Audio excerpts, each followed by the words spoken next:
প্রায় 1.5 মাস ছুটির পর আবারও আমাদের ইউনিভার্সিটি স্টার্ট হয়েছে। এবার অনেক লম্বা লম্বা ক্লাসে, যেহেতু বাইরে যাচ্ছি তাই স্কিন কেয়ারটা আরেকটু ভালোভাবে করতে হবে। আর যেহেতু স্মৃতির বার্থডে ছিল, সো আমরা সবাই ওদের বাসায় গিয়েছিলাম, অনেক খাওয়া দাওয়া করেছি ওর বার্থডে স্পেশাল।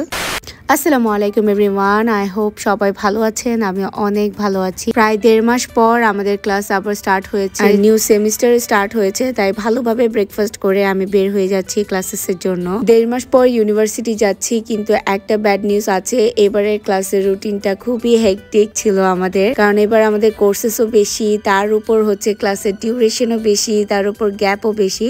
সো এখানে স্যার একটা ইলাস্ট্রেশনের ক্লাস নিচ্ছিল, তারপর ছিল আমাদের ফ্যাশন ফটোগ্রাফি ক্লাস, যেখানে হচ্ছে আমাদের ক্যামেরা নিয়েই সব আলোচনা হচ্ছিল। আর ব্যাক টু ব্যাক এত বেশি ক্লাস ছিল যে শেষ ক্লাসে আমি একটা কফি নিয়েই লেকচার জয়েন করে ফেলেছি। এটা ছিল আমাদের ফ্যাশন মার্কেটিং এর একটা ক্লাস। সো স্যারের ক্লাস করতে অবশ্যই অনেক অনেক ভালো লাগে আমাদের। আনফরচুনেটলি স্যারের সাথে আমাদের টাইমিংটা খুবই অড টাইমে পড়ে, তো বাসায় যেতে যেতে প্রায় 5টা সাড়ে 5টা বেজে যায়। যেহেতু 10টা থেকে 5টা সাড়ে 5টা পর্যন্ত আমার বাইরে থাকা হয়েছে, তো আমার ফেসে ডেফিনেটলি অনেক ডার্ট জমা হয়েছে। সো ওগুলা ক্লিন করতে আমি সেই লো পিএইচ ফেস ওয়াশটা ইউজ করব, কারণ এটা খুবই লাইট ওয়েট একটা ফেস ওয়াশ জেল পেস্ট। আর এটা আমার কাছ থেকে অর্ডার করলে তোমরা পাবে free delivery.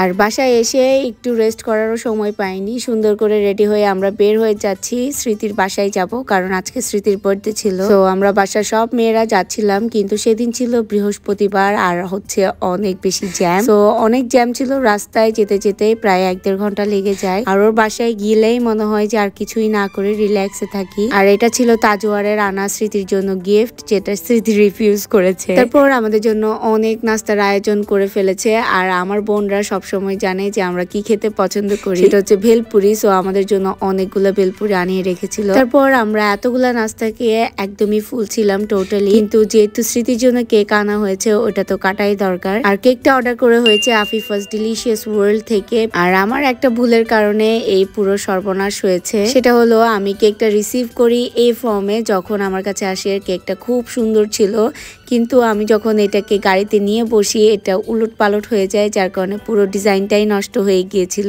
But trust me, ডিজাইনটা অনেক সুন্দর ছিল। বাট নো ওয়ারিজ, আমরা কেকে অতটা ফোকাস করব না, কারণ আমাদের কেকের টেস্টটাই ম্যাটার করে আমাদের জন্য। তাই ওর যেহেতু বার্থডে ছিল আর হাই হুতাশ না করে আমরা কেক কাটিং স্টার্ট করলাম। আর সবাই কেক খেয়ে এত বেশি খুশি হয়েছি যে ডিজাইনের কথা আমরা ভুলেই গিয়েছিলাম। আর কেকটা ছিল চকলেট ফ্লেভারের একটি কেক, যেটা অনেক মজার ছিল।